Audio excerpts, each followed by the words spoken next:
Welcome back to my channel. So boy Digest, and if you are here on my channel for the first time, please don't forget to subscribe, ring that bell notification down below so that every time I post a video you'll be alerted first, and please don't forget to like and comment on my video. So welcome back. It's another day, another dollar day. Your boy Digest is back in the building right now, giving you some good news, giving you some special news, updating you, entertaining you, and also educating you. So thank you, subscribe to get 30,000 subscribers. Okay, in this video for today, I want to talk about two beefs, and the first beef is between chellah Tukuta and chilufya tayali. Then the other beef is between Seer and Simon Mwewa. So chellah Tukuta and chilufya tayali, they have had a beef for some time. All of them, they seem to be more intelligent than the other. So balafo okwimona kwatinakati umwali kwatamano okuchila omunankwe umota kwatamano okuchila omunankwe ofu bayimona bonse nomba chilufya tayali had posted something on Facebook. Is it yesterday? Yes, it was saying that at least we are enjoying peace in this government of President Edgar Lungu that we have than of UPND, because UPND is violent. You see? So because chellah Tukuta cannot be talking nonsense as if the Zikta is dead. Okay, this is what Chilufya Tayali had said about chellah Tukuta, and chellah Tukuta wasn't happy about this, and he has decided to respond to Chilufya Tayali's post that he had posted on Facebook by posting a post which is saying this: "My dear brother Tayali, age without wisdom is called stupidity. Stop talking about me and talk about yourself for once. We all have our own skeletons, and I don't want to go into digging that. But my advice is we should always learn from our mistakes and grow up. I advise you to grow up and act your age. You are older than me, but I'm wealthier than you and more exposed than you. For your own information, I don't need to bootlick anyone for me to make money. I work hard. My brother, for how long will you bootlick? For how long will you battle with your conscience? Because deep down your heart you know things are not okay in Zambia, and that poverty is the order of the day, but you still defend thieves. I know you feed through hate and bitterness towards those your paymasters hate. You fight battles of hate on behalf of the greedy. Remember, these politicians come and go, but the Zambian people remain, and it is these same Zambians that can build with their support or destroy. Apply wisdom and stand with them. You won't hear from me again. Enjoy your life. Posterity shall judge you, because next year we shall be ready to hear your apologies." Other beef that I'll talk about is the beef between Seer and Simon Mwewa.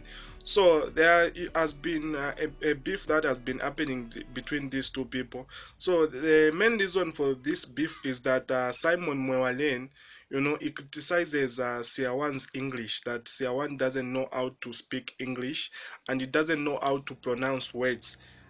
So that's the reason why the beef had started between Seer and Simon Mwewa. It's because Simon Mwewa was criticizing Seer's English, that Seer doesn't know how to speak English. It's not Google. It's Google, not Google. Then Seer had decided to respond to Simon Mwewa's critics by saying this: It's not Google. It's Google, not Google. You are stupid. You want to come and tell me how to speak English. You know English. How much is in your pocket? How much does English put in your pocket? How much does English put in your pocket? Is English my language? Have you seen a white man speaking African language while I'm speaking English? Well, in all fairness, that's a good question. Stupid people. You come here to teach me how to. That's why that one you have in Zambia that teach you English. What is his name? Simon. Simon, his father spent millions to take him to school. He even went abroad. After all the money that his father spent, by far spent, he came back and become English lectured on Facebook. He corrects people. People speak English, he corrects them. That's what your father spent money for you to go and do and learn. To speak English. After speaking English, you don't even have a building of your own. You are in your father's house. You are in your father's old property. And you are speaking English. Why don't you stop speaking English? Because English does not pay anybody. English is not my language. I don't need it. That's rubbish. I'm speaking it because I needed to communicate to you. Many of you will not hear Igbo language, but when I'm speaking in my mother's land, I don't speak English. It's not my language. That's rubbish. You don't need English. You don't need it. No white man can speak correctly African English, African language the way we speak English.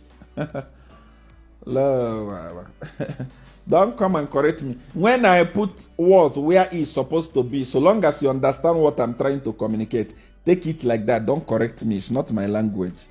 Please. How come China does not know how to speak English, but without them, Africa is finished? China don't know how to speak English. Have you seen China speaking good English before? But without them, Africa is gone. They don't know how to speak English, but they are rich. What will I do with English? Stupidity. White man want me to know how to speak. How many schools in Africa, in America, are learning African language? Tell me one school in America that is learning Nyanja or Bemba.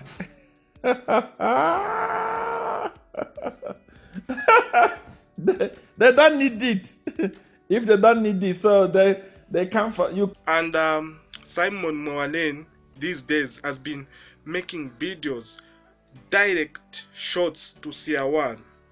Okay, I have a compilation of the videos that Simon Mwewa has been making to respond to Seer's video that he had, made about Simon Mwewa because of the same English issue. Videos that he did, and in that video he talked about the insignificance of the ability of speaking English. And let me explain something to you guys before you guys get all excited. Here's the thing. English is like money. Money isn't everything, but the lack of it is. In other words, when you have money, it's not a big deal. But it becomes a big deal when you don't have money. You know, I heard years ago somebody say that it's better to have money and not need it rather than need it, but you don't have it. It's the same thing with English. If you do not have the ability to speak English or to effectively communicate in English, if you don't have the ability to elucidate, to properly pronounce words in English, that becomes a problem. But if you're able to do those things, it's not a big deal. The same thing with intimacy in a marriage. If there is no intimacy in a marriage, that lack of intimacy is what becomes the one core problem and the one core issue in that union. So what's the point? The point is this. If you're able to speak English, it can only help you. If you're able to elucidate in English, it will only advantage you.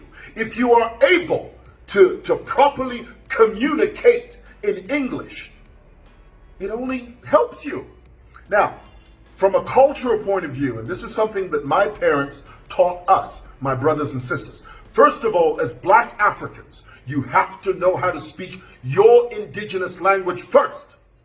Your language comes first, whether you're Bemba, Lozi, Tonga, whatever language or persuasion you come from, you have to know how to speak your own language first. Then you can learn how to speak English. If you speak your language first, and then you're able to speak English, honey, that's a good thing. That's a good thing.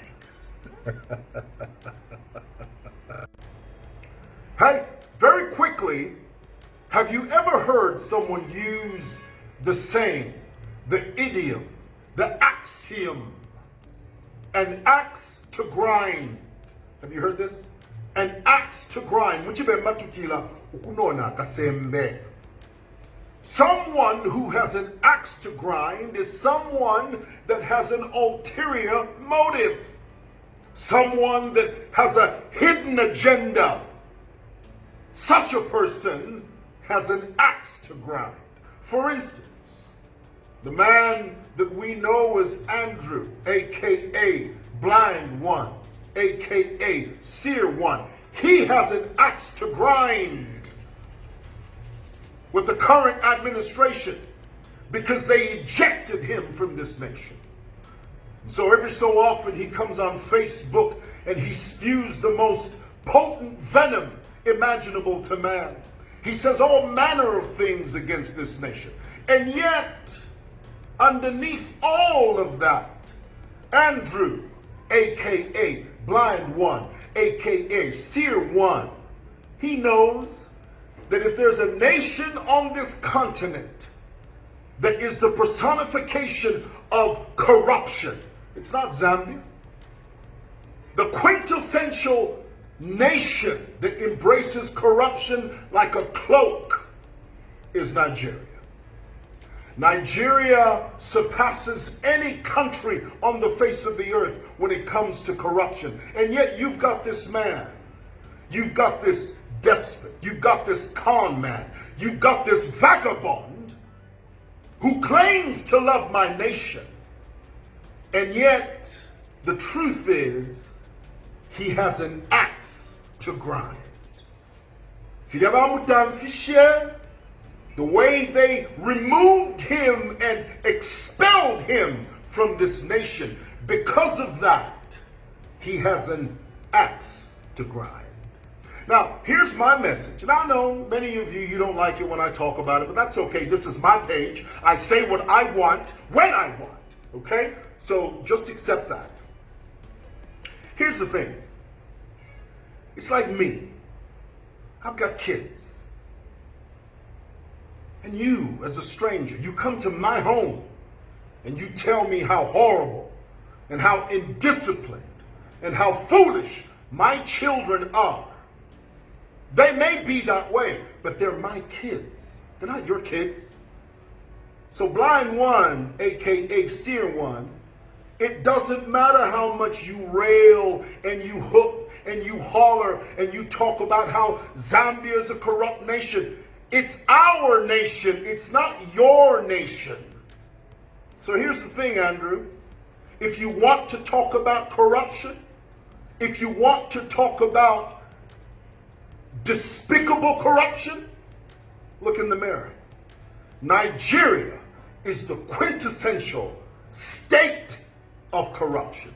So don't get out of here with your nonsense about patriotism and loving this nation. You're not a patriot. You don't love this nation. You know why? Because you're not a Zambian. You are a Nigerian. You keep your Nigeria. I will keep my Zambia.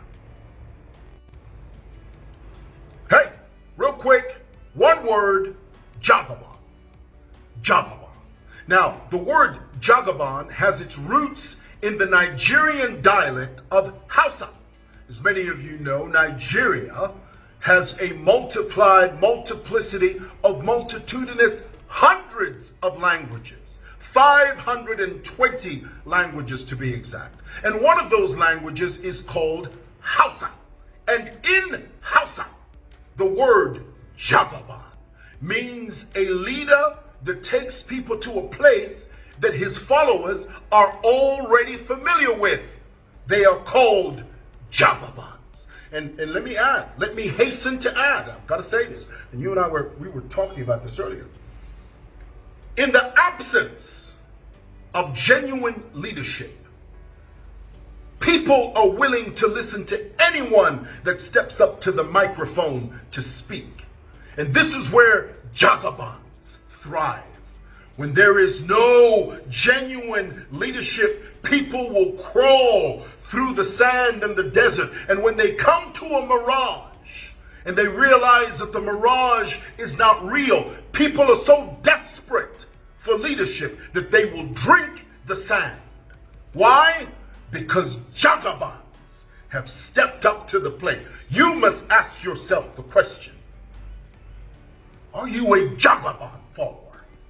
Because if you are a Jagaban follower, the truth is, you know the destination better than that person you are calling your leader. Don't follow those Jagabans.